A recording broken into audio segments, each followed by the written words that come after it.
Welcome to Oddball. I'm Charlotte Wilder. That's Amin Alhassan. And I really hope that we can get through this Tuesday show without being interrupted because this thing keeps happening. Amin, the breaking news. Bronny James hit 11 threes in a row at the draft combine, and his dad brought a whole bottle of wine to the Cleveland Cavaliers-Boston Celtics game in Cleveland. Over to you. Couple of questions. One, why are you talking like that? Two, how does LeBron keep doing this? I have to assume that the arenas that he goes to where he's drinking his own stuff, they already stock it, right? He's not walking into the building with his own booze, right? Because that's against FAA regulations, if I'm not mistaken. You're not allowed to drink your own booze. Yeah, but I feel like it's LeBron. Like, that was probably like a I thought I saw someone tweet like that's like a $500 bottle of wine. Unless maybe he like has a secret stash there from when he played. Yeah. I don't know. Anyway, I mean, you've been at the combine. Bronny James was listed at 6'4" at USC and measured 6'1". What is going on? Can you tell us what the deal is? Sure. What's going on is some good old-fashioned height inflation. Our good friend Tom Thibodeaux wrote about this a long time ago on ESPN.com of like the idea that, like nobody is the height that they say they are. Most of the time it's height inflation. I remember as a kid vividly that Michael Jordan was listed as 6'6" and John Starks was listed as 6'5", but John Starks seems to be a lot shorter than 1 inch than Michael Jordan, and it's because John Starks was really 6'2", 6'3". And height inflation was a thing. For some people, it was height deflation. Kevin Garnett famously never wanted to be listed as 7 feet tall. Kevin Durant, same thing. They want to be 7 feet tall. They're listed as 6'10" and 6'11", even though we know they tower above other so-called 7-footers. So that's the easy part. The harder part is for Bronny, for a guy who, it's trying to extrapolate what this means for his career, because obviously he didn't have a standout season in his lone season at USC. He was flagged with heart condition last July, so that's on your medical record. And he's not incredibly skilled in terms of like a ball handler or creator. Now, the good news is he shot the ball really well, as you said. He was, I think, the second or third best three-point shooter in the entire combine yesterday. But when I talk to people and say, now that we know he's 6'1", basically 6'2" on a good day, where does that place him as a prospect? And the reality is, Charlotte, like, it's tough, man. Like, because at 6'4", we can trick ourselves into saying you can guard some 6'5", 6'6" people like Drew Holiday does, right? At 6'1", 6'2", like, now you're pretty much exclusively a guard. So I came up with some comps. I don't know if you want to do this with me. Do we have time? Yeah, I would like to hear. So these are the guys that I thought of that were like good defensive players, which Bronny is. Shot the ball fairly well, so these guys could shoot. Maybe not as well as Bronny at the combine, but decent shooters. And Avery Bradley, former Celtic, you'll remember him. Yeah. Tony Douglas, former Knick. You've got, let's see here. Oh, Gary Payton II, who's with the Warriors right now. Not a great shooter, but he's been developing. And then Norris Cole, who played for the Miami Heat back in there with LeBron, right? And the crazy thing is, Charlotte, I went and looked at all those guys. And they were all great in their freshman years. So like it's like 15 plus points per game scores. So even that as a projection is really, really lofty based on the background profile that Bronny has. Well, let's just say that it's a good thing that Bronny has a dad that some people have heard of. I mean, I think that's going to help him a lot in his quest to join. So this is the other thing I talked about with a bunch of other people at the combine. Like, in a perfect world, if his name was Johnny Brames, Johnny Brames might have been like an Exhibit 10, which is they sign you and then they send you right to the G League. You spend a year, maybe we have some injuries, you get called up on a two-way or something like that, and you get some development. Instead, like he's going to have like a first-class seat or pass a lot of things that he's not going to be ready for, because I don't know. So I say, I don't know if this is the best thing for his career to be getting the hookup because of his old man. Oh, yeah. I completely agree with you when it comes to Bronny's career and his development. Like, this is definitely not the best thing for him. In terms of what his dad wants for his own legacy, this could be helpful. There were also some NBA games last night, of course. OKC and the Mavs played. The Thunder won. The Thunder did it. And this was very interesting to me, Amin, because this is a young team, as we've talked about. I have the Thunder in 6, so my prediction can still come true. Yeah. And I think that in some part, youth is helping them here because everybody's pretty banged up. And the Thunder are like, all right, well, we can keep going. And the Mavs are like, yikes, my knees hurt. Yeah, wow, what a great observation. Like, the youth, you don't know anything, you're dumb, you've never done this before. You know what? My back doesn't hurt. My knee doesn't hurt. How about that, old man? That's basically what they're saying. Yeah, you know what? I can jump without ruining my spine. How does that feel? And it's funny because there was a play late where they drove the ball and then they kicked out to Chet Holmgren in the corner. Mm-hmm. And Luka was there on the help and was supposed to recover, but he'd been holding on to his knee the whole play. And so when it got out to Chet, he kind of just said, whatever, man. Just go ahead and shoot it. And that's, not to say that Luka's an old man or whatever, but like that's injuries rearing its head. No, this was uncharacteristic, I thought, from the Mavs because they had it and then they blew it. They blew it at the free throw line, which is very uncharacteristic of them. They had some bad turnovers, some bad shot selection.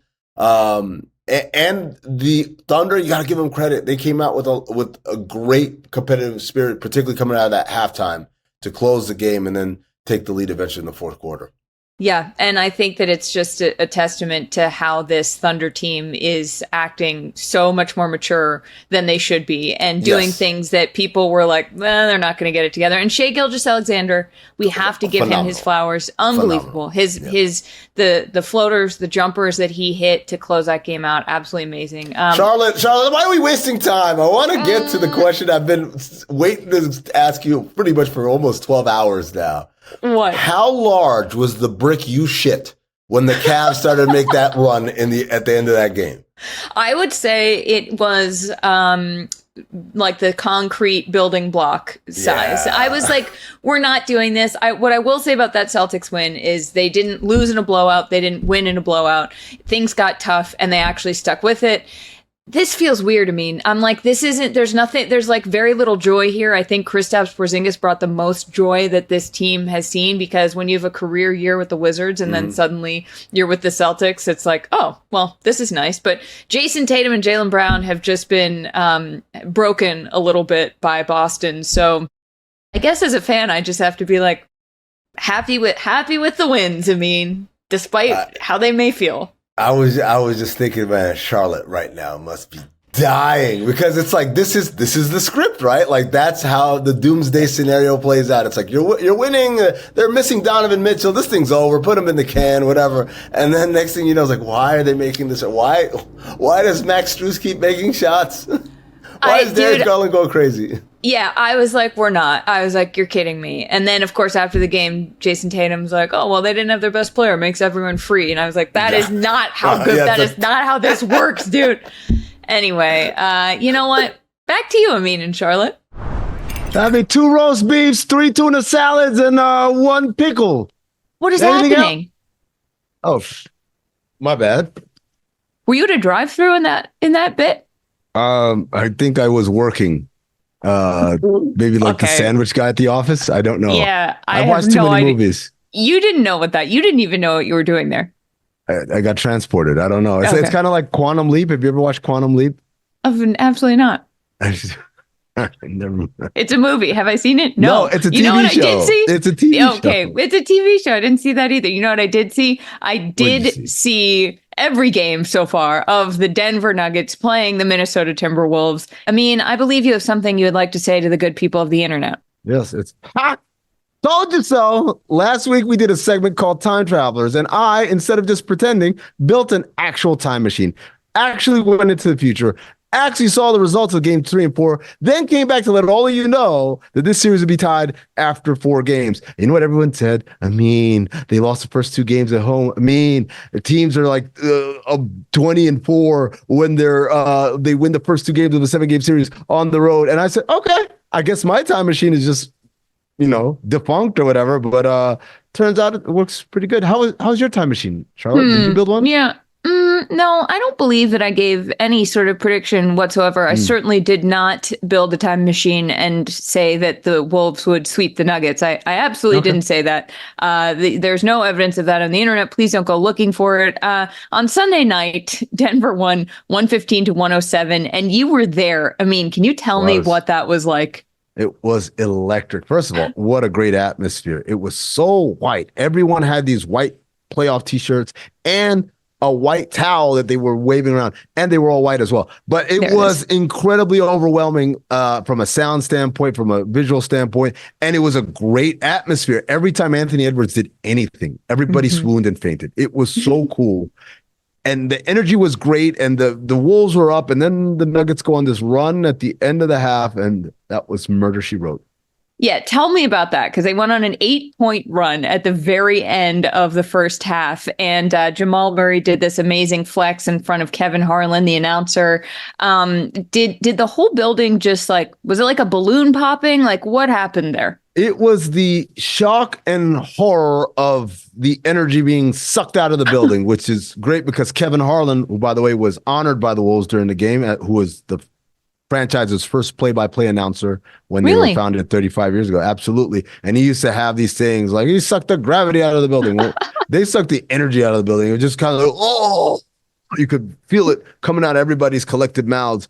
And I likened it to the scene from Great White Hype where Damon Wayans' character, James, the Grim Reaper Roper, looks at Irish Terry Conklin and says, "You trying to embarrass me on TV?" and then proceeds to whoop his ass. That's exactly what the Nuggets did. Yeah, that's what the Nuggets did. I mean, look, the Nuggets took advantage of every mistake that the Timberwolves made. And it was fascinating to me because Anthony Edwards, I mean, he was just exhausted by the end of the game because he had 44 points. The rest of the team shot 40.4% overall, 30% from three, was 57.9% on free throws. That is not very good. And as great as Ant is, you can't put a whole team on your back if your team's not really doing anything. And that's what's making all the difference here. I mean, yeah, it's just the type of uncharacteristically poor timed plays, poor decision making, poor shot selection. It plagued pretty much the entire team outside Anthony Edwards. And ladies and gentlemen, this is what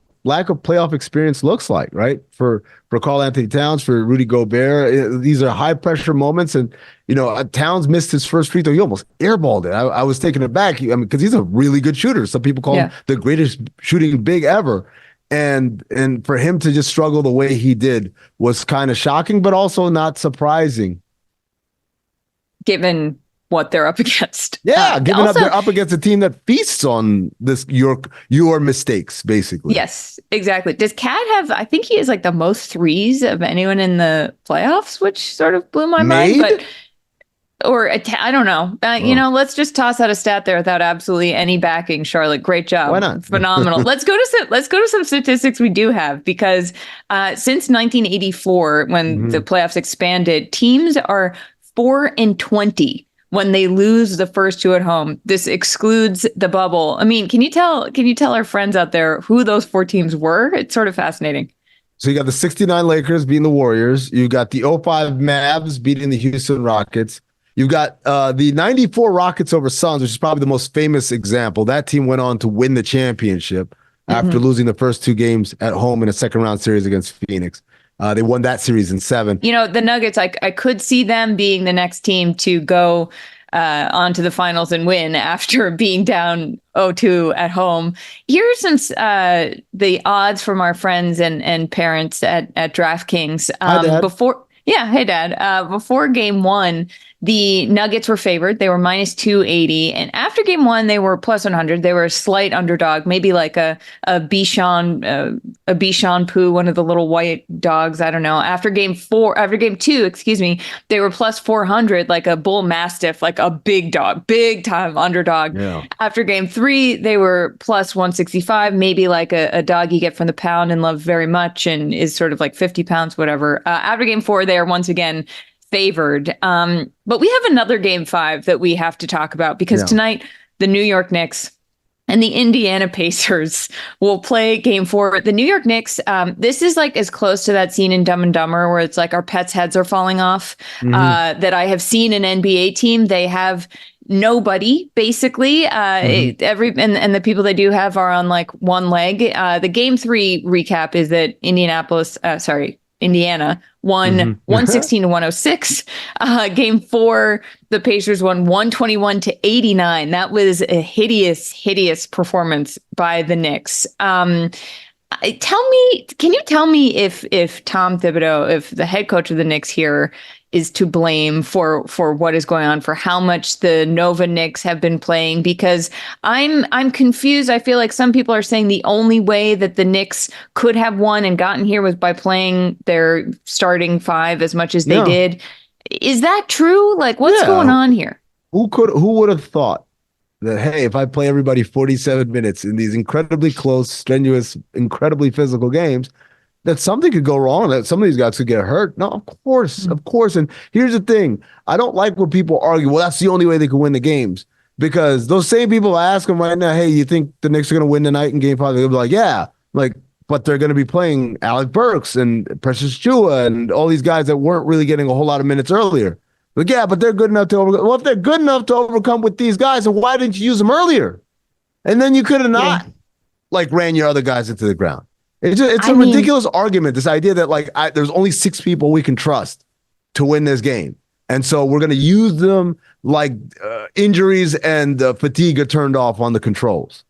Yeah, it's sort of wild watching Jalen Brunson. Like, every shot was short. I saw a statistic that he was jumping on average 2.5 inches less high than he had been. I'm sorry. We're not going to quote stats like that without like a source on that one. Who said that? You know, I'm just feeling a little reckless today. I don't know. It was in an article. Maybe ESPN. You could usually trust what they have to say. Something else that people aren't giving enough credence to, and I get it, Brunson's hurt, but I think the job that Aaron Nesmith has done in the last 2 games has been remarkable. He's a bigger defender. He's long. He's athletic. He's given Brunson problems that Andrew Nembhard just physically is incapable of giving him. And so I think that also has forced Brunson into an uncomfortable situation.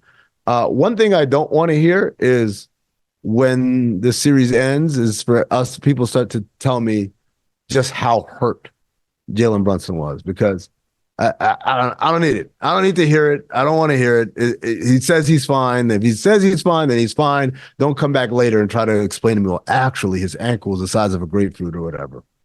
Do you think he has any say over that narrative? Like, does that get taken away from, if he's sitting there and he's like, I'm fine, but the Knicks PR or whatever the machinations of what goes on, are they the ones who are like, you know what, we need to smooth this over? Or does it often come from the player being like, oh, we kind of need people to know that I was hurt? Like, it gets a little muddy to me. Obviously, there's no way we can know because we're not in those rooms. But I often wonder if there's any sort of clash of what different people want in that situation. Yeah, I mean, I think if he feels strongly enough about it, then it's not going to get out. That's how I feel. Okay. So if public sentiment really shifted for the Nuggets, let's take a look at what's going on for the Knicks here. Before game 1, the Knicks were favored minus 205. After game 1, they were minus 340. After game 2, they were minus 425. After game 3, they were minus 240. After game 4, I mean, everyone was just like, oh, well, the Knicks have died. They have all been put into the ground and the Pacers are going to win. The Knicks are plus 100. Obviously, there's a lot of injury here, but I can't help but think that this next game, that game 5, is going to be the Undertaker game for Jalen Brunson. He's going to rise from that coffin. You're going to hear the bell. The whole arena is going to go dark, and Brunson is going to be standing behind TJ McConnell going like, staring at him. It's funny because that graphic that we just showed tracks perfectly with my group chat. Rome is burning in there. Like, it was kind of, you know what it reminded me of? It reminded me of going from cocky Charlotte to distraught Charlotte last week. Like, that's exactly what it is. They went from talking all this shit in there to now it's like, well, how are we supposed to win? Everyone's hurt. I guess if you took the best 5 players off any team out, like, whoa. What happened to all your spirit? No, if there's a movie this reminds me of, it's Saving Private Brunson. That's what this is. They're all going to die just to save this one guy. Listen, fandom is a roller coaster. I wouldn't really wish it on anyone, except that I wish it on everyone because it's also the best. Caitin Clark has her WNBA debut tonight. Talk about fandom. She has already built this insane fan base. They're playing the Connecticut Sun. They are at Connecticut tonight. And the 2024 women's NCAA tournament had more viewers than the men's for the first time ever. And I think what's so interesting about Caitin Clark here is obviously she is going to provide this huge spike for the league, but her coach, Christy Sides, was like, look, we have to break some habits here. Because she is used to just taking whatever, dancing around, taking her time, and then making a three from the logo. So do you think she's in for a rude awakening, Amin, or do you think that she's going to light up the league? Yeah, I mean, I think like Victor Wembanyama just proved it to us that it could be both. It could be a rude awakening, and then over time start to figure things out, and at the end be this incredible breath of fresh air. And I think that's what everyone is hoping for. I'll tell you what, those ratings better be up. They're streaming it on Disney Plus, among other things. It's on ESPN. It's on the ESPN app, and it's going to be streaming on Disney Plus. I didn't even know they could do live events there. Good luck to Caitin Clark when the rest of the league tries to absolutely destroy you on the court. We've got a little bit more show left. Amin, do you have time for a quick game of lie detector? No, I gotta go. Oh, all right. I'll do it myself.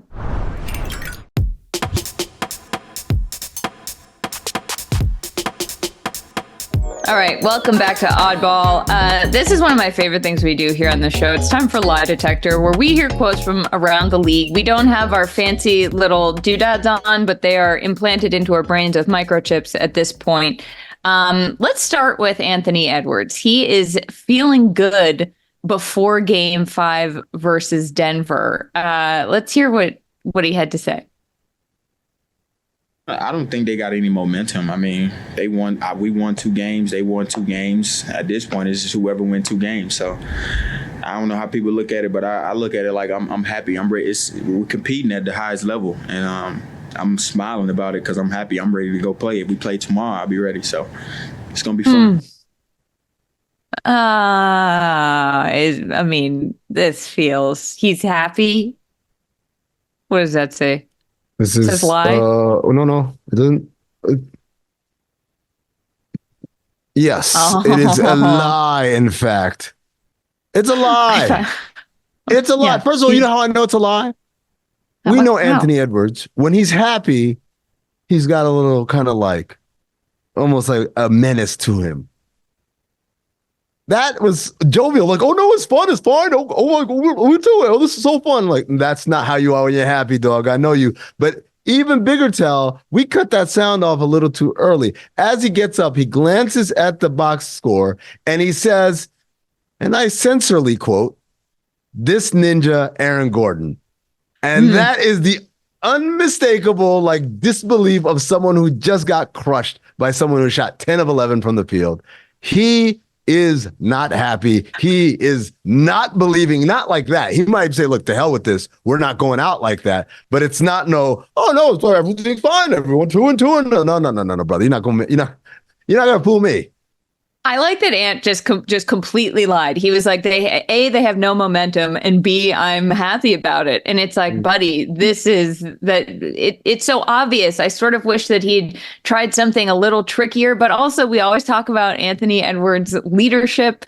And I feel like he's just really trying to grin and bear it through this one. So, I mean, look, wolf it. Yeah. Look, his bark is, yeah, I've got nothing.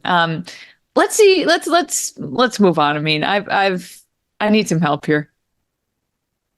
Oh, okay, my fault. Let's go. Well, Jalen Brunson, I mentioned him earlier, and his injury, or maybe not. He was asked about it. Like, is he hurt? This is what he had to say. I'm fine. I'm fine. Yeah, I'm not even gonna. I don't even need to do the trick.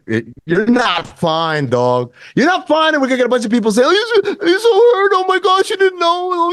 He actually didn't have a foot for half that series. He's walking around with a peg leg, but nobody knew it because he's such true." Shut up. Just admit it. Say, I'm not great, but guess what? I gotta play. This is the way that you say I'm fine when you really don't want to talk about it, but you're really not. I'm fine. I'm fine. I think there's actually a scene in Friends where Ross is like, "I'm fine." So, Jalen Brunson, look, that's another New York show, right? Rachel wearing a Knicks sweatshirt? Hasn't seen Quantum Leap. Can quote Friends, though. Well, What are you going to do? That's it for Oddball. Thank you guys for watching. We will see you tomorrow. And guess what? We're going to talk about some more basketball.